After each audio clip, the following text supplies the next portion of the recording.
السلام علیکم ورحمۃ اللہ وبرکاتہ۔ کیا آپ نے کبھی دل سے دعا مانگی ہو، راتوں کو جاگ کر اللہ کے سامنے روئے ہوں، بار بار ایک ہی دعا مانگی ہو لیکن پھر بھی وہ پوری نہ ہوئی ہو؟ کبھی آپ کے دل میں یہ سوال آیا ہے کہ آخر میری دعا قبول کیوں نہیں ہو رہی؟ اگر ایسا ہے تو آج کی ویڈیو آپ کے لیے ہے، کیونکہ آج ہم قرآن و حدیث کی روشنی میں جانیں گے کہ بعض اوقات دعائیں فوراً کیوں قبول نہیں ہوتیں۔ وہ کون سی غلطیاں ہیں جو دعا کی قبولیت میں رکاوٹ بن جاتی ہیں؟ ویڈیو آخر تک ضرور دیکھیے، کیونکہ آخری وجہ ایسی ہے جسے جان کر آپ اپنی زندگی بدل سکتے ہیں۔ دعا کی اہمیت۔ دعا مومن کا سب سے طاقتور ہتھیار ہے۔ یہ بندے اور اللہ کے درمیان براہ راست رابطہ ہے۔ اللہ تعالیٰ قرآن میں فرماتا ہے، مجھ سے دعا کرو میں تمہاری دعا قبول کروں گا۔ یہ اللہ کا وعدہ ہے۔ تو پھر سوال پیدا ہوتا ہے کہ بعض دعائیں فوراً قبول کیوں نہیں ہوتیں؟ اس کا جواب سمجھنے کے لیے ہمیں چند اہم باتیں جاننی ہوں گی۔ پہلی وجہ، حرام کمائی۔ رسول اللہ صلی اللہ علیہ وآلہ وسلم نے فرمایا کہ جو شخص حرام کھاتا پیتا اور حرام کماتا ہے، اس کی دعا قبول کیسے ہو؟ آج ہمیں اپنے رزق کا جائزہ لینا چاہیے۔ کیا ہماری آمدنی حلال ہے؟ کیا ہم کسی کا حق تو نہیں کھا رہے؟ کیا ہم دھوکہ یا جھوٹ سے فائدہ تو نہیں اٹھا رہے؟ حرام رزق دعا کی قبولیت میں بہت بڑی رکاوٹ ہے۔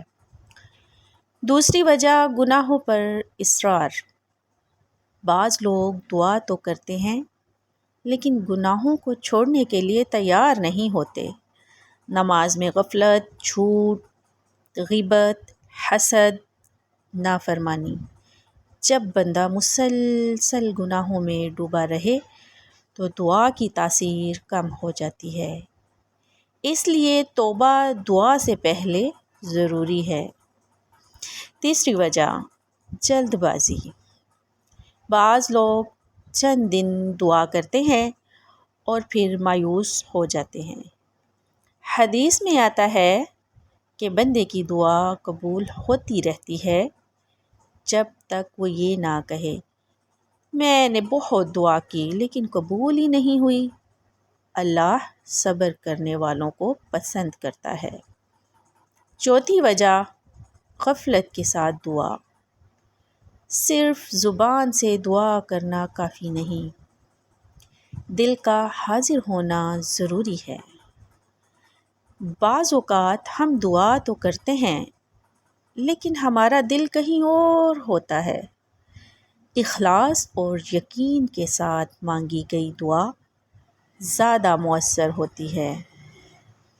پانچویں وجہ، قطع رحمی۔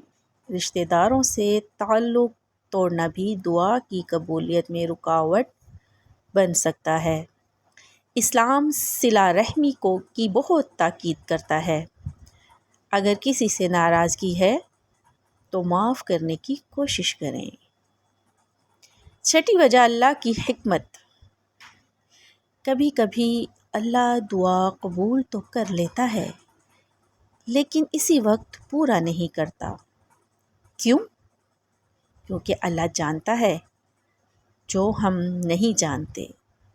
ممکن ہے جس چیز کا ہم مطالبہ کر رہے ہیں وہ ہمارے لیے نقصان دہ ہو اور اللہ ہمارے لیے بہتر فیصلہ کرتا ہے۔ ساتویں وجہ، اللہ بہتر چیز دینا چاہتا ہے۔ کئی بار دعا کا جواب 3 صورتوں میں ملتا ہے۔ نمبر 1، دعا فوراً قبول ہو جاتی ہے۔ نمبر 2، مصیبت ٹل جاتی ہے۔ نمبر 3، آخرت کے لیے اجر ذخیرہ ہو جاتا ہے۔ لہٰذا کبھی یہ نہ سمجھیں کہ دعا ضائع ہو گئی۔ اللہ کے ہاں کوئی دعا ضائع نہیں ہوتی۔ سوچئے اگر اللہ پاک آپ کی ہر دعا فوراً قبول کر دیتا تو کیا ہوتا؟ شاید ہم بہت سی ایسی چیزیں مانگ لیتے جو ہمارے لیے نقصان دہ ہوتی ہیں۔ اللہ ماں سے بھی زیادہ محبت اپنے بندوں سے کرتا ہے۔ وہ 70 ماؤں سے زیادہ ہمیں پیار کرتا ہے۔ وہ جانتا ہے کب دینا ہے، کیا دینا ہے اور کتنا دینا ہے۔ اس لیے دعا کرتے رہیں، مایوس نہ ہوں، اللہ کے دروازے پر دستک دیتے رہیں۔ ایک دن وہ لمحہ ضرور آئے گا جب اللہ فرمائے گا کن، اور آپ کی زندگی بدل جائے گی۔ ناظرین، اگر یہ ویڈیو آپ کو پسند آئی تو اسے لائک اور اپنے پیاروں کے ساتھ شیئر ضرور کریں۔ کومنٹ میں لکھیں یا اللہ ہماری دعائیں قبول فرما، آمین۔ اور مزید اسلامی ویڈیوز کے لیے چینل کو سبسکرائب کرنا نہ بھولیں۔ السلام علیکم ورحمۃ اللہ وبرکاتہ۔